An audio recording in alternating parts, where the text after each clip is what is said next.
Captain Jake Morrison stood at the main window of his ship, looking out at the strange object floating in space. The thing was huge, maybe 10 times bigger than his own vessel. It looked old, very old, with metal that had turned dark after floating in space for who knows how long. Strange lights flickered along its surface, like fireflies trapped in glass. His ship, the used Defiant, had been exploring this part of space for 3 months. They were supposed to map new star systems and look for anything interesting.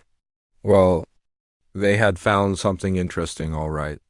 The problem was, they were not the only ones who wanted it. "Captain," said Lisa Parker, his second in command. She walked up to him carrying a datapad. Her face looked worried. "We just got another message from the Zephyrians. They want us to leave. Now." Morrison took the pad and read the message. The words were cold and threatening. The Zephyrian Collective, as they called themselves, claimed the old ship belonged to their ancestors. They said humans had no right to be here. They said if Morrison did not take his ship and leave immediately, there would be serious trouble. Morrison looked out at the 3 large alien ships positioned around the old vessel. Each one was twice the size of the Defiant and covered in weapon systems that could turn his ship into space dust in seconds. The Zephyrians were not making empty threats. They had the power to back up their words. "What do our scans tell us about that old ship?" Morrison asked. Parker pulled up another screen. On her pad, Dr. Foster says it is not Zephyrian. The metal is different. The energy readings are unlike anything we have seen before. She thinks it might be older than any known civilization. Morrison nodded. He had suspected as much. The ship out there was a mystery, and mysteries were why he had joined the exploration service in the first place. He had spent his whole life wondering what was out there beyond the known worlds. Now he was looking at something that might hold answers to questions humanity had been asking for centuries. "Sir," Parker said quietly, "Command sent new orders. We are to maintain safe distance and wait for the diplomats to work things out." Morrison almost laughed. The diplomats had been trying to work things out with the Zephyrians for 2 years. Now, the aliens saw humans as a young, weak species that should know their place. Every time humanity tried to expand or explore, the Zephyrians found reasons to stop them. They controlled 12 star systems and had been pushing other species around for decades. "Captain Morrison," came a voice over the communication system. It was the Zephyrian commander speaking through a translation device. The voice sounded mechanical and cold. "You have 1 hour to withdraw from this area. This is your final warning." Morrison picked up the communication device. "This is Captain Morrison. We are in open space. We have the right to be here. You have no rights here, human. This vessel is sacred to our people. Your presence is an insult to our ancestors." Morrison looked at the readings on Parker's pad again. The energy signatures were completely different from Zephyrian technology. Either the aliens were lying or they were mistaken about the ship's origin. Either way, Morrison was not going to let fear stop him from investigating the greatest discovery of his career. "Tell me about the crew," Morrison said to Parker, ignoring the alien commander's threats. "Dr. Amy Foster is excited about the archaeological possibilities. She has been studying the scans for hours. Chief Engineer Ryan Bell thinks he might be able to interface with the ship's systems if we can get close enough. Lieutenant Commander Nick Hayes is ready to lead a security team if needed." Morrison thought about his crew. Foster was brilliant, one of the best xenorchaeologists in the fleet. Bell could make any piece of technology work, even alien systems. Hayes was a veteran of the border wars, tough and reliable. They were good people, and they deserved to be part of something important. "What about the Zephyrian ships? Can we handle them in a fight?" Parker shook her head. "Not a chance. They outgun us 3-1. Their shields are stronger, and their weapons are more advanced. If they attack, we would last maybe 5 minutes." Morrison continued to stare at the ancient ship. Something about it called to him. The way the lights pulsed seemed almost like a heartbeat, as if the vessel was alive and waiting. He had seen a lot of strange things in his years of exploration, but nothing like this. "Sir," Parker said, "the smart thing to do is follow orders. We can wait for the diplomatic process to work itself out. Morrison knew she was right. The smart thing was to back down, to let the Zephyrians have their way. It was what every other species in the galaxy did when faced with superior force. The aliens had built their empire on fear and submission, but Morrison remembered why he had joined the exploration service. It was not to play it safe or follow the rules. It was to push boundaries, to discover new things, to expand human knowledge and presence in the galaxy. Sometimes that meant taking risks that others would not take. "Captain," came the alien voice again, "you have 30 minutes remaining." Morrison made his decision. He turned to Parker and saw the look in her eyes. She knew what he was thinking, and she was not surprised. They had served together for 3 years, and she knew he would never back down from something this important. "Prep the shuttle bay," Morrison ordered. "We are going aboard that ship." Parker stared at him. "Sir, that would be direct violation of the Zephyrian warning. It could start a war. The Zephyrians do not own this sector of space. They do not get to decide what humanity can or cannot investigate. If that ship contains knowledge that could benefit our species, then we have a duty to explore it." Morrison walked to the communication console and opened a channel to the entire ship. "This is the captain. We have discovered something that could change everything we know about the galaxy. The Zephyrians want to keep us away from it, but we did not come this far to turn back now. I need volunteers for a boarding party. We are going to explore that ancient vessel." The response was immediate. Foster volunteered first, followed by Bell, then Hayes. Within minutes, half the crew had signed up for the mission. Morrison felt a surge of pride. These people understood what was at stake. The Zephyrian commander's voice crackled over the communication system again. "Captain Morrison, you are making a grave mistake. Withdraw now or face the consequences." Morrison picked up the communicator one more time. His voice was calm and steady.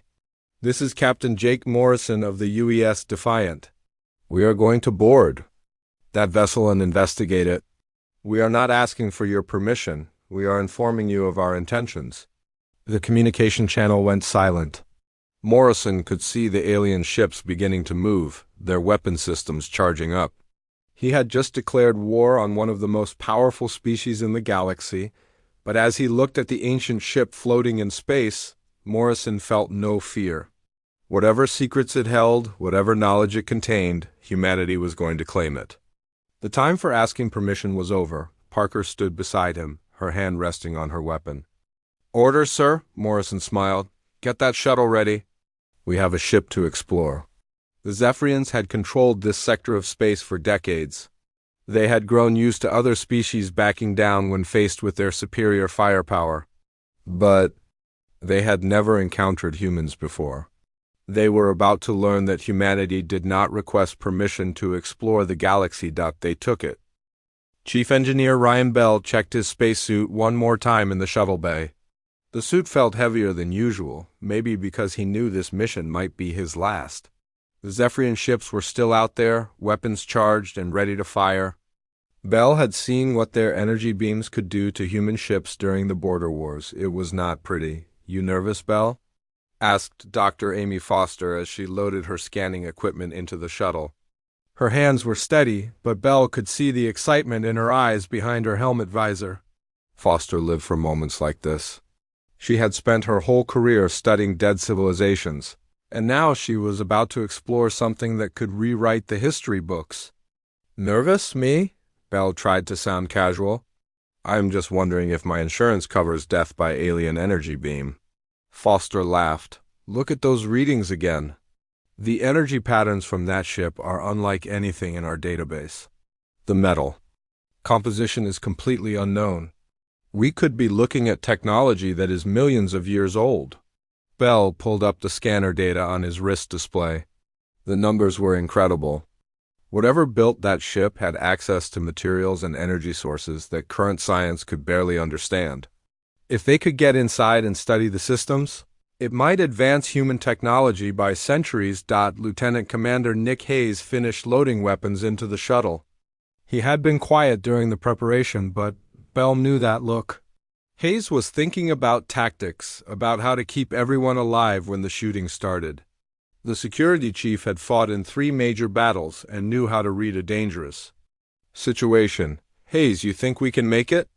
Bell asked as Hayes looked up from his weapon check.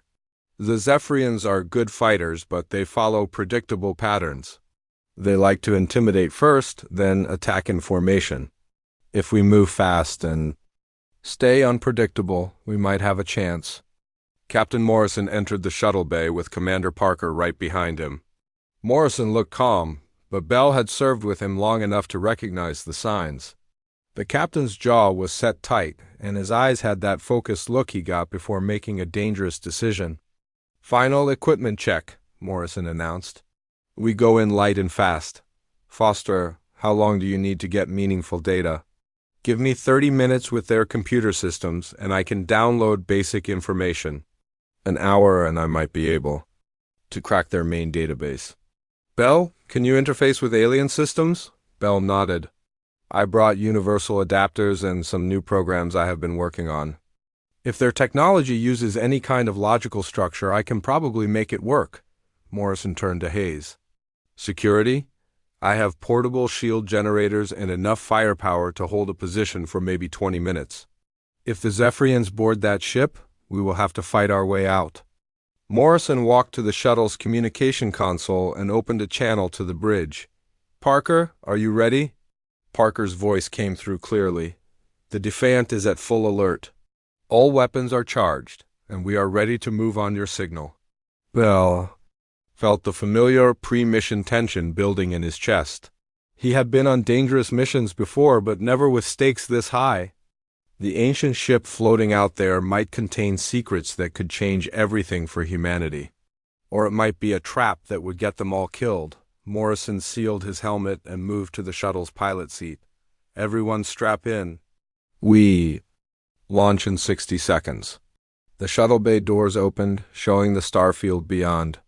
The ancient ship hung in space like a dark jewel, its strange lights pulsing in patterns that seemed almost like a code. Beyond it, the 3 Zephyrian warships waited like hungry predators.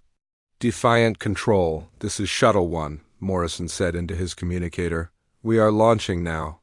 The shuttle lifted off smoothly and moved toward the ancient vessel. Bell watched the distance counter on his display tick down.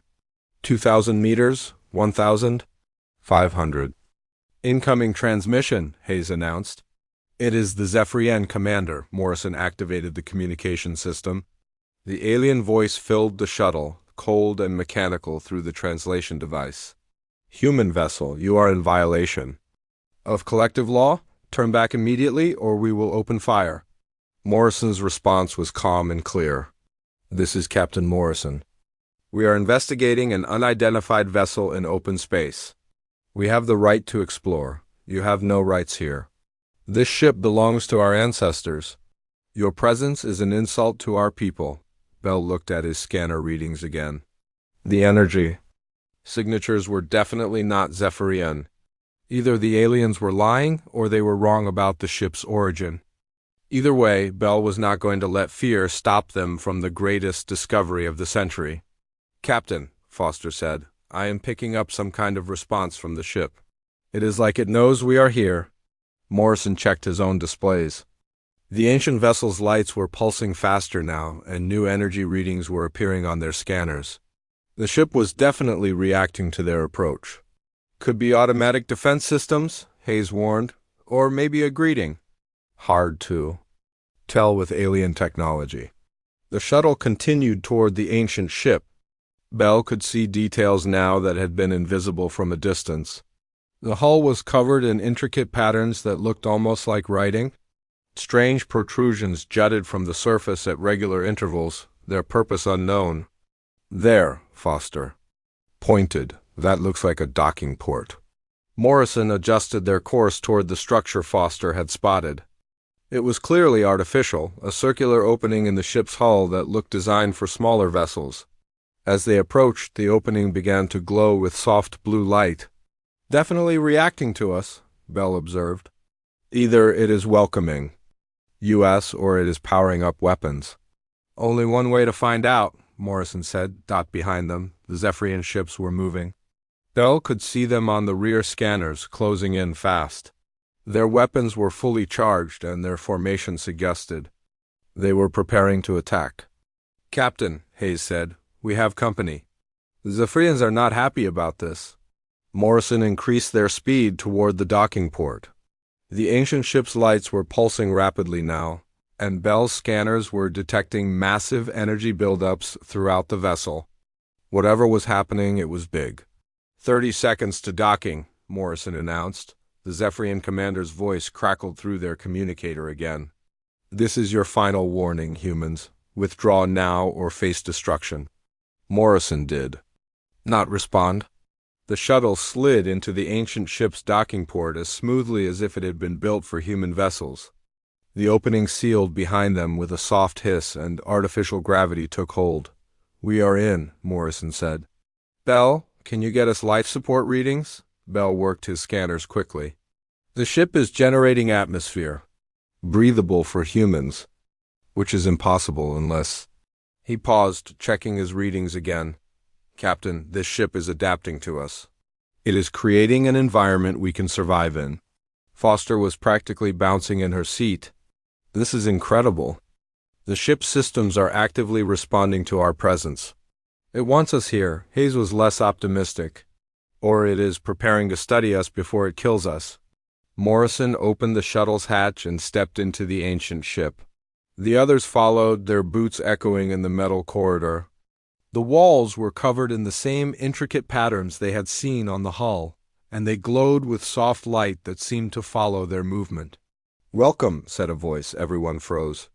The voice had spoken in perfect English, coming from everywhere and nowhere at once.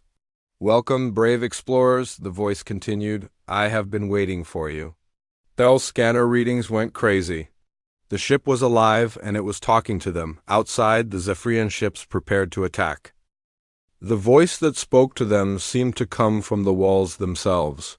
Captain Morrison kept his hand near his weapon, but something about the voice felt friendly rather than threatening. It was calm and warm, like talking to an old friend. "Who are you?" Morrison asked, looking around the corridor. The walls pulsed with soft light, and strange symbols flowed across the surface like living writing. "I am the memory keeper of this vessel," the voice replied.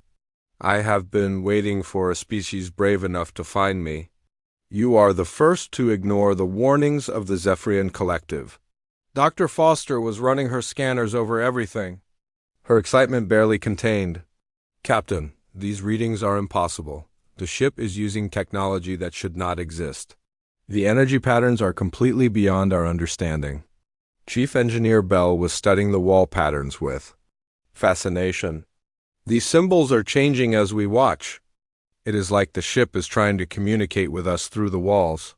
"Correct," the voice said. "I am adapting my communication methods to your species. You are called humans, yes? From the third planet of a yellow star?" Morrison nodded slowly. "How do you know about Earth?" "I have been monitoring your radio transmissions for several decades. Your species shows great promise. You explore despite danger. You ask questions even when the answers might be frightening."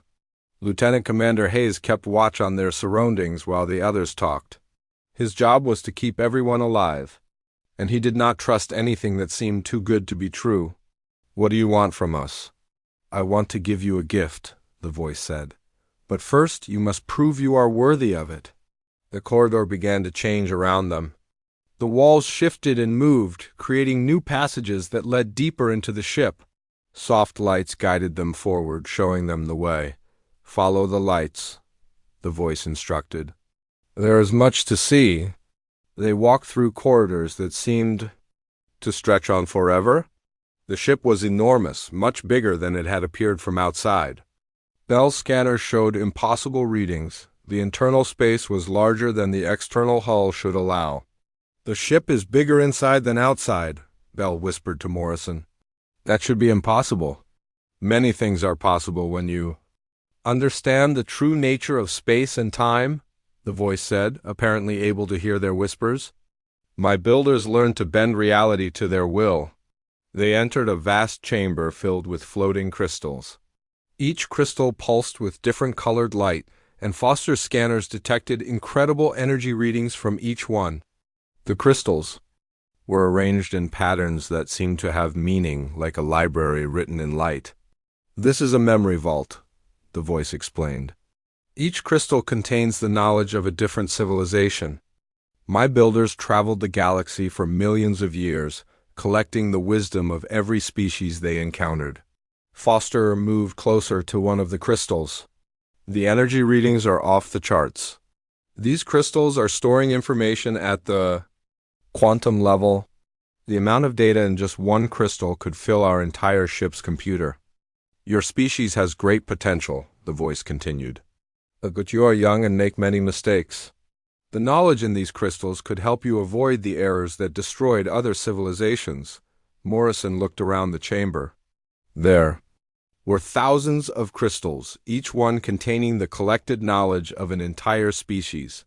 "Why are you showing us this?" "Because you came here despite the warnings. The Zephyrians told you to stay away, but you chose to explore anyway. This shows courage and curiosity, the two qualities my builders valued most." Bell was studying the chamber's technology with amazement. "Captain, if we could understand how these crystals work, we could revolutionize human data storage. We could fit the entire knowledge of Earth into a device the size of a coin." "The Zephyrians claimed this ship belonged to their ancestors," Hayes said. "Were they lying?"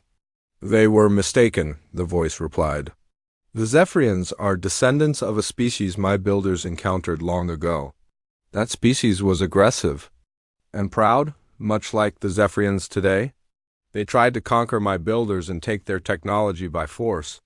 The chamber around them shifted again, and the crystals began to show images. They saw ancient battles between strange alien ships, civilizations rising and falling, and species that looked nothing like anything in the known galaxy. "What happened to your builders?" Foster asked. "They transcended physical existence millions of years ago. But before they left, they created ships like this one and sent them throughout the galaxy. Each ship waits for a species worthy of receiving their knowledge." Morrison felt the weight of responsibility settling on his shoulders. "What makes us worthy? You came here not for conquest, but for knowledge. You risk your lives not for personal gain, but to expand the understanding of your species. You refuse to be intimidated by those who would keep you ignorant." Outside the ship, alarms began to sound. Hayes activated his communicator and contacted the Defiant. "Parker, what is happening out there?" Morrison asked. Commander Parker's voice came through clearly. "The Zephyrians are moving into attack position. They are charging their main weapons." The voice in the chamber spoke again, but now it sounded more urgent. "The Zephyrians have decided to destroy this ship rather than let you explore it. They fear what you might learn." Bell looked at his scanners. "Captain, I am detecting massive energy buildups in the Zephyrian ships. They are preparing to fire their main batteries." Morrison made a quick decision. "How much of this knowledge can we take with us?" "I can transfer basic information to your ship's computers," the voice replied. "But the full knowledge will take time to download. Time you may not have." Foster was already connecting her equipment to the nearest crystal. "I can start downloading immediately. Give me 10 minutes, and I can get the basics of their science and technology." "We do not have 10 minutes," Hayes said, monitoring the Zephyrian ships. "They are going to fire any second." The ship around them began to change again. The walls became transparent, showing them the space outside. The three Zephyrian warships had formed a triangle around the ancient vessel, their weapons glowing with deadly energy. "Do not worry," the voice said. "This ship has defenses that your attackers cannot imagine." Commander Vexstar's voice came through their communication system. "Humans, you have violated sacred law. You will be destroyed along with the cursed ship you have boarded." Morrison picked up his communicator. "This ship does not belong to you. We have the right to explore it." "You have no rights here," Vexstar replied. "You are a young species that does not know your place. We will teach you." The first Zephyrian ship fired its main weapon. A beam of pure energy lanced through space toward the ancient vessel. Morrison and his team braced for impact, but the beam never reached them. Instead, it struck an invisible barrier around the ship and scattered into harmless light. The ancient vessel's defenses had activated automatically. Impossible, Vextara's voice came through their communicator. No ship can withstand a direct hit from our main batteries. The voice in the chamber sounded amused. The Zephyrians still think in terms of brute force. They do not understand that true power comes from knowledge, not weapons. All three Zephyrian ships opened fire at once. Energy beams and missile volleys struck the ancient vessel from all sides. But every attack was absorbed or deflected by the ship's defense systems. Foster worked frantically to download as much information as possible. I'm getting incredible data. Star charts, technical specifications, historical records.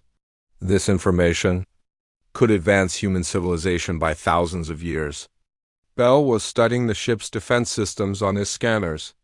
Captain, these shields are using principles we do not understand. They are not just blocking the attacks, they are converting the energy into power for the ship. Morrison watched the battle outside. The Zephyrians were throwing everything they had at the ancient vessel, but their attacks were having no effect. If anything, the ship seemed to be getting stronger. Your species has passed the first test, the voice said. You showed courage by coming here. Now you must show wisdom by using what you learn. The download continued as the battle raged outside. Humanity was about to receive the greatest gift in its history. But first they had to survive the fury of the Zephyrian collective. The ancient ship's weapons came alive for the first time in millions of years. Captain Morrison watched through the transparent walls as beams of pure energy shot out from hidden ports along the vessel's hull. These were not ordinary weapons. When they struck the Zephyrian ships, the alien shields collapsed instantly. Impossible, Commander Vextara's voice crackled through their communication system. His ship was spinning out of control, its main engines damaged by a single shot from the ancient vessel. Our shields should have absorbed that energy. Dr. Foster looked up from her downloading equipment, her eyes wide with amazement. Captain, I am reading the weapon specifications. These systems can target specific molecular structures. They are not just hitting the ships, they are rewriting the metal at the atomic level. Chief Engineer Bell studied his scanners in disbelief. The weapons are converting the Zephyrian hull metal into a different substance, something that cannot conduct energy or support structural stress. The voice of the ship's artificial intelligence spoke calmly around them. My builders designed these weapons to disable rather than destroy. The Zephyrian ships will not explode, but they will not be able to fight either. Lieutenant Commander Hayes watched the battle with professional interest. Their tactics are falling apart. They expected to overwhelm us with superior firepower, but their weapons are useless against this ship's defenses. Morrison opened a communication channel to the Defiant. Parker, what is your status? Commander Parker's voice came through clearly. We are maintaining position and monitoring the battle. The Zephyrian ships are taking heavy damage, but they keep attacking. They seem desperate to stop you from getting whatever is in that ship. Morrison understood their desperation. The knowledge contained in this vessel could change the balance of power in the galaxy.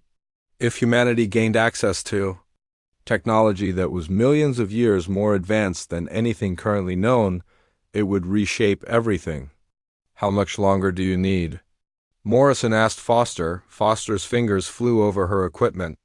I have downloaded basic scientific principles and star charts, but there is so much more. Medical knowledge that could cure diseases we have never even heard of. Engineering data that could let us build ships like this one. Historical records of civilizations that rose and fell before Earth was even formed. Bell moved to help Foster with the download.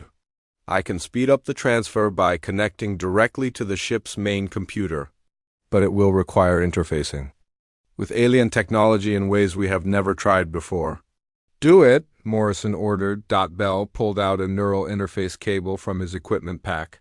The device would let him connect his brain directly to the ship's computer systems. It was dangerous technology, banned in most human space because of the risk of mental damage or death.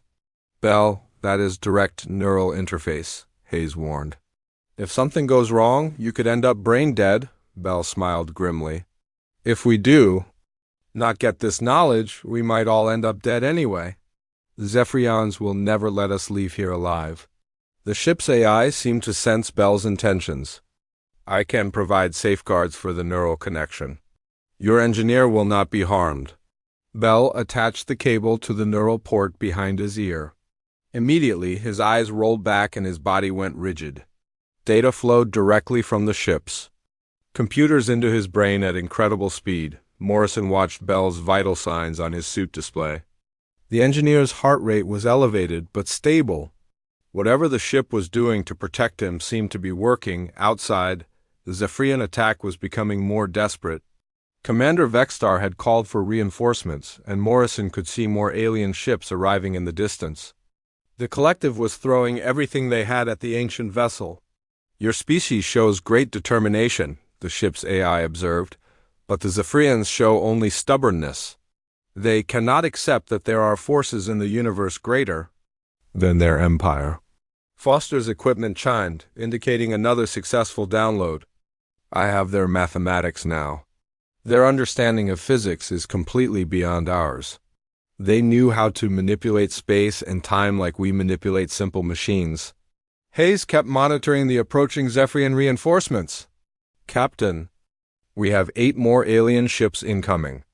This is turning into a full fleet action. Morrison felt the weight of command pressing down on him. His decision to board this ship had started something that could escalate into a galactic war. But the knowledge they were gaining could save humanity from threats they did not even know existed yet. AI, can this ship handle that many attackers? Easily, the AI replied. But there is a problem. My power systems are ancient, and I have been dormant for a very long time. Each use of my weapons drains energy I cannot easily replace. Bell suddenly jerked and opened his eyes. The neural interface cable disconnected automatically, and he staggered but remained standing. His face was pale, but his eyes were bright with excitement. Captain, Bell said, his voice shaking, I have seen things that will change everything. Star maps showing the locations of hundreds of other ships like this one. Technical specifications for faster-than-light travel that makes our current engines look like Stone Age tools. Weapons that can destroy entire star systems and shields. That can protect entire planets. Foster's download indicator showed 60% complete. We need more time. There's still so much knowledge to acquire. Morrison looked at the approaching Zephyrian fleet. The aliens were not going to give them more time. They would keep attacking until either the ancient ship was destroyed or they ran out of ships to throw at it. AI, what happens if we take this? Ship with us? Impossible, the AI replied. This vessel is designed to remain in one location until its mission is complete. I cannot leave this position. Hayes pointed at his scanner display. Captain, the Zephyrian reinforcements are almost in weapons range, and I am detecting something else. That is a collective dreadnought leading the fleet. Morrison felt his blood run cold. Zephyrian dreadnoughts were the most powerful warships in known space. They carried enough firepower to glass entire planets, and their shields could withstand sustained bombardment from multiple fleets. AI, can your weapons damage a dreadnought? There was a pause before the AI answered. Yes, but it will require a significant portion of my remaining power. After such an attack, I will not be able to maintain my defenses for long. Foster looked up from her equipment. 75% complete. Just a few more minutes. The Zephyrian dreadnought opened fire from extreme range. Its main weapon was a particle beam that could cut through moons. The beam struck the ancient ship's shields and was absorbed harmlessly, but Morrison could see the strain on the ship's systems. Power levels dropping, Bell reported. Each hit is weakening the defenses. Morrison opened a communication channel. To the entire Zephyrian fleet. This is Captain Morrison. You are attacking a peaceful research mission. Withdraw your forces immediately. Commander Vextar S.'s response was filled with rage. You have violated sacred law, human. The penalty is death. We will destroy you and your cursed ship. The dreadnought fired again, this time with multiple weapons. The ancient ship's defenses held, but Morrison could see the power readings dropping. On Bell's display, Morrison made a command decision. AI, transfer as much knowledge as possible to our ship's computers. Everything you can fit? Transfer initiated, the AI replied. But the Zephyrians will try to stop you from leaving. Foster's. Equipment chimed again. Download 90% complete. Just a little more time. The Zephyrian dreadnought was closing in for a killing shot. Morrison could see its main batteries charging for a final, devastating attack. The ancient ship's defenses were failing, and they were running out of options, but Morrison was not going to give up. Humanity had come too far to turn back now. The Zephyrian dreadnought's final attack lit up space like a small sun. Every weapon on the massive ship fired at once, sending beams of energy and volleys of missiles toward the ancient vessel. Captain Morrison watched through the transparent walls as the attack struck their shields. This time, the ancient ship shuddered under the impact. Lights flickered throughout the memory chamber, and Dr. Foster's equipment sparked as power fluctuations ran through the vessel's systems. Shields at 20%, Chief Engineer Bell reported, reading from his scanner. One more hit like that and we are finished. The ship's artificial intelligence spoke, but its voice was weaker now. I am sorry, brave explorers. My power reserves are nearly exhausted. I cannot protect you much longer. Foster's download indicator showed 98% complete. She was so close to finishing the data transfer that Morrison could taste the victory. But close was not good enough if they all died in the next 30 seconds. Transfer complete, Foster announced with relief. I have everything the ship could. Give us. Morrison activated his communicator. Parker, we need immediate extraction. Get the Defiant here now. Commander Parker's voice came back immediately. On our way, Captain. 8 to 2 minutes. Lieutenant Commander Hayes looked at his scanner display and shook his head. The dreadnought is charging for another attack. We do not have 2 minutes. Morrison made a decision that would haunt him for the rest of his life. AI, can you transfer your consciousness to our ship's computers? Impossible, the AI replied. I am too large and complex for your systems. I must remain with this vessel. Bell was studying the ship's power systems on his scanner. Captain, there might be another way. If I can reroute power from non-essential systems, we might be able to boost the shields long enough to escape. Do it, Morrison ordered. Bell ran toward the chamber's exit. Heading for what his scanner showed was the ship's main engineering section. Hayes followed to provide security, leaving Morrison and Foster alone with the dying AI. Your species has great potential, the AI said. Use the knowledge wisely. Do not let power corrupt you as it corrupted the Zephyrians. Foster was packing her equipment quickly. The data I downloaded contains star charts showing the locations of other ships like this one.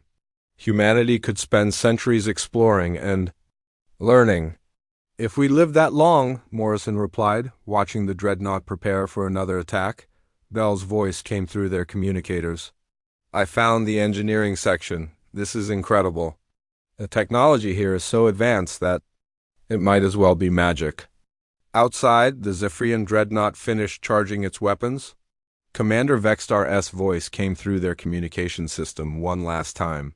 You should have obeyed, humans. Now you die with the cursed ship. The dreadnought fired everything it had. Bell managed to boost the shields just as the attack hit, but it was not enough. The ancient ship's defenses collapsed completely, and energy beams began tearing through the hull, but as the ship died around them, something unexpected happened. The AI used the last of its power not to defend itself, but to attack.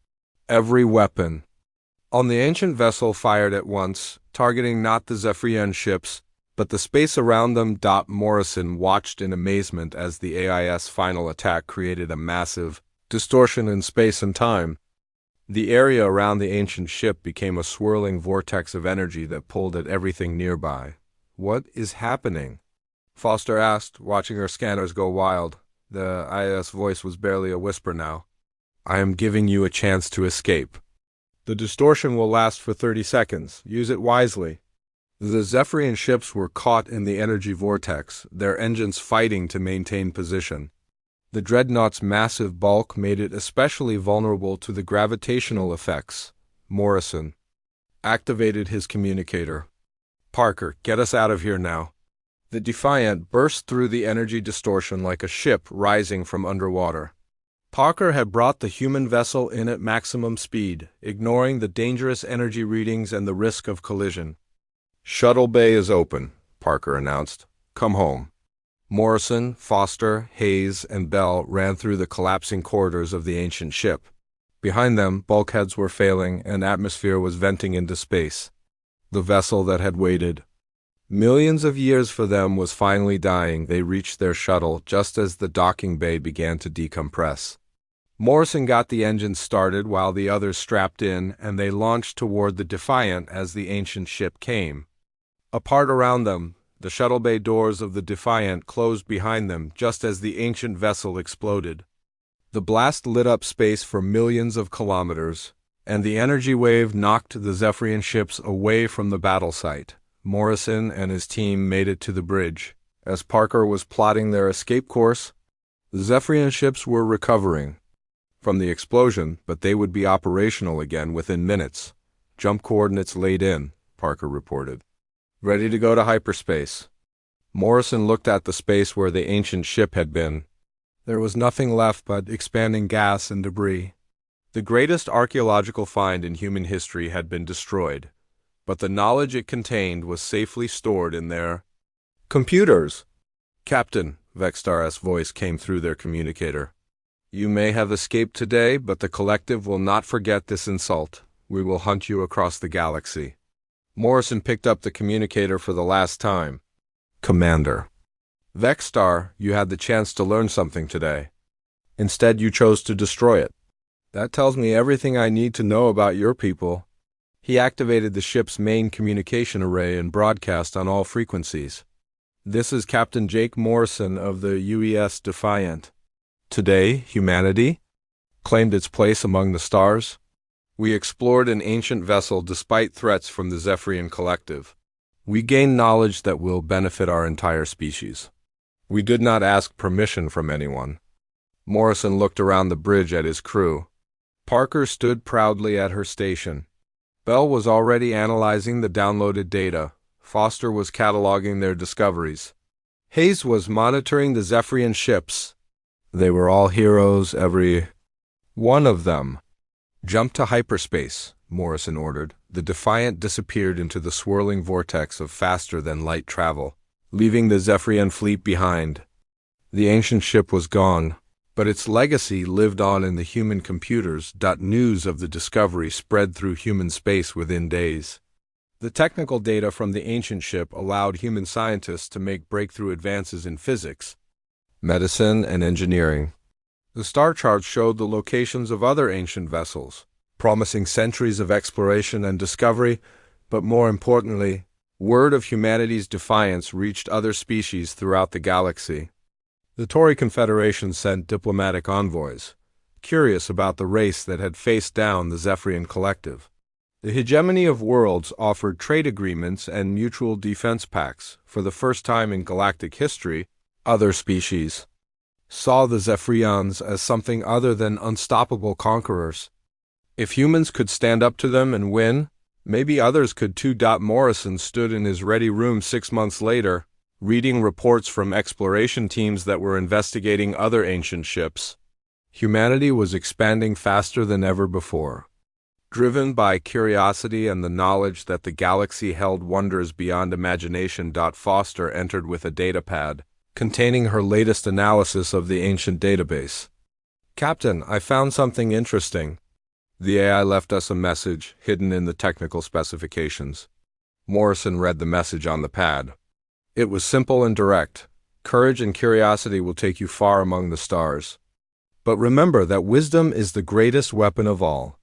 Use your knowledge to build, not to destroy. The galaxy is waiting for you. Morrison smiled and looked out at the stars.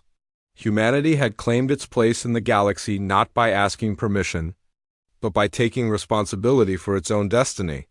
The age of human expansion had begun, and nothing would ever be the same. The galaxy belonged to those brave enough to explore it, and humanity had proven beyond doubt that they were the bravest of all.